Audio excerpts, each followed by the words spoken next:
Magandang araw sa inyong lahat mga ka-farmers, mga ka-viewers from Luzon, Visayas at Mindanao, pati sa abroad at sa ibang bansa. So sa lahat ng mga followers ko, viewers, share, commentiton, lalo na sa aking mga subscriber, magandang araw po at maraming salamat sa inyong walang sawang pagsuporta, no, sa ating munting YouTube channel. So sa araw ito mga ka-farmers ay pag-usapan po natin, no, ang mga punggos na kadalasan po nating mapansin sa ating tanim na kamatis, talong at ampalaya. So ngayon mga ka-farmers, uunahin natin mga ka-farmers, no, ang punggos na palagi nating makita sa ampalaya, yung pinaka-common na punggos mga ka-farmers, pati na din sa ating kamatis, no, gawa natin ng kuntin, at saka sa talong. So hindi natin iano mga ka-farmers para may matutunan po kayo. So ngayon nandito tayo, nakaharap po, no, sa ating tanim na ampalaya, and then may kamatis din sa gitna na pinapadiligan po natin ng tubig na pinapadaan din sa gitna para basang basa lahat mga ka-farmers. Okay, so ang talking point natin ay patungkol sa mga punggos, no, sa ating ampalaya. Then tapos alamin po din natin ang gamot sa mga punggos na common sa ampalaya. Okay, unang punggos na mapapansin natin mga ka-farmers, yung tinatawag nating early blight. So parang sunog siya, no, sa dahon, sa gilid, no, parang ganyan. And then ang leaf spot, para siyang tulpok-tulpok na itim, no. So yun po ang leaf spot. Ang anthracnose mga ka-farmers, yun po ay halimbawa kung sa talong, no, example ko lang ha, inaatake siya sa mga tinatawag natin sowing and sucking insect. So bago siya nagka-anthracnose mga ka-farmers, dahil po sa mga insekto, sinisira o sinisipsip po ang katas sa dahon ng talong, kaya nga nagka-anthracnose. Okay, so ang sanhi mga ka-farmers, yung tinatawag nating mga aphids, thrips, okay, brood mites, white fly, sila po ang sanhi, no, bago nagka-anthracnose. And then yung tinatawag nating mga powdery mildew, parang puti-puti siya mga ka-farmers.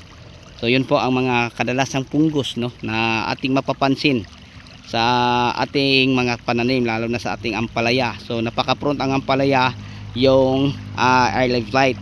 So pag early blight ng mga ka-farmers, hindi siya hirap gamutin. Kahit anong mga mangkusib na mga fungicide, pwede din siyang magamot, no. Pero pag leaf spot mga ka-farmers, hahanapin na natin yung mga EI na mga difenoconazole. Ano po sila para malaman natin ay ang mga difenoconazole, tulad ng score. Ang score difenoconazole po siya. And then mga ka-farmers, yung mga carbendazim na mga EI, pwede din. At saka sa powder naman mga farmers, meron yung mumurahin ditin, no. May kakayahan din siyang i-control o i-minimize niya ang leaf spot. Kasi ang leaf spot mga ka-farmers, alam nyo, share ko lang po sa inyo, kung sa maulan na panahon ay tumama siya, napakahirap po siyang i-control. Kasi pag halimbawa late ka sa pag-spray, 3 to 4 days mga ka-farmers, halimbawa 3 dahon lang ang natatamaan, sa loob ng 3 to 4 days pwede simula sa ilalim hanggang sa taas.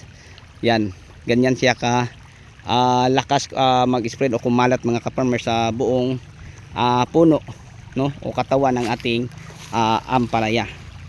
So share ko lang sa inyo ang AI na mga difenoconazole or mga carbendazim, yan ang maganda natin gagamitin dyan. Pwede naman ang mga Azoxystrobin, may kamahalan lang.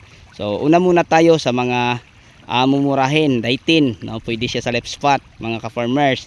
Okay, purso pwede sa leaf spot, ang AI niya difenoconazole, score pwede, ortibatap pwede, amistar, luna sensation, rubato. So maraming mga ka-farmers. So pag leaf spot na ang umatake sa ating mga pananim, unang mapansin natin mga ka-farmers, ang bunga, maraming mga abnormal, malaki ang malapit sa pungango, samantalang ang dulo ay parang lumiliit. Alam nyo ba kung bakit? Ano ang sani? Dahil stress siya sa punggos na umatake. So alam nyo mga ka-farmers na sa dahon po ng ating talong, sa dahon po ng ating kamatis, sa dahon po ng ating ampalaya, doon po niluluto ang pagkain nila. Kaya pag halimbawa ay butas-butas na sa punggos, yan, kawawa na po sila. Okay, so yun lang po siguro mga ka-farmers, no, ang mai-share ko sa inyo patungkol dyan. So pag-usapan naman po natin sa sunod na mga video na ating gagawin ang sa kamatis at saka sa talong. So sa palya muna tayo. So yun lang ha. Pwede nyo ulitin sa pagpamanood ang ating mga video para nyo malaman nyo kung ano ang kadalasang punggos na ating makikita sa ating mga ampalaya. So yun po mga ka-farmers, no, ang kadalasang sakit nating makikita. So ulitin ko, ang early blight at ang iba pang sakit napakadali lang. Pero pag punggos na mga bakterya ng mga ka-farmers, tulad ng mga tinatawag nating wilting, no, Purcell wilt, bacterial wilt, iba ng usapan. So pwede naman natin banggitin dito mga ka-farmers, ang pwede natin gagamitin dyan pag bacterial wilt, wilting at saka parang maiwasan natin bago tayo magtanim. Pwede tayo gumamit ng Serenade, pwede tayo gumamit ng Bioagronica Plus. So marami tayong pwedeng i-apply dyan mga ka-farmers. Yung Husako pwede din, no, sa ganyang mga problema. Okay, so gagamitin natin yung mga ka-farmers ang Serenade, ang mga Bioagronica Plus or ang Husako yung hindi ka pa nakapagtanim. Tapos yung nakapagtanim ka na, pwede mo siyang idilig sabay sa fertilizer. So yun po mga ka-farmers ang tamang paggamit. Kasi iba ang punggos, iba din ang bakterya. Yung tinatawag natin sa sakit na wilting, di ba? Yung tinatawag natin mga Purcell wilt. Iba din sila mga ka-farmers din. Iba ang usapan natin patungkol diyan. So pag parang maiwasan natin yung mga ganyang problema, share ko lang po sa inyo, pwede tayo gumamit sa mga produktong nabanggit ko. Una, Bioagronica Plus. Pangalawa, kung wala, Serenade. Kung wala, Husako. So yun lang po ang tatlo ang ibigay ko sa inyo mga ka-farmers, para yung Purcell wilt, bacterial wilt at wilting ay maiwasan natin. Pero sa leaf spot, no, so yun po, score ang EI, Dipiconazole or mga carbendazim. So yun lang, pwede na. Okay, so bago tayo magtapos ating pag-share ng konting kaalaman, may love shout out po sa lahat nating mga subscriber, share at commentator. So sa inyong lahat at inyong walang sawang pagsuporta, maraming salamat po, lalo na sa aking mga subscriber na sa ibang bansa.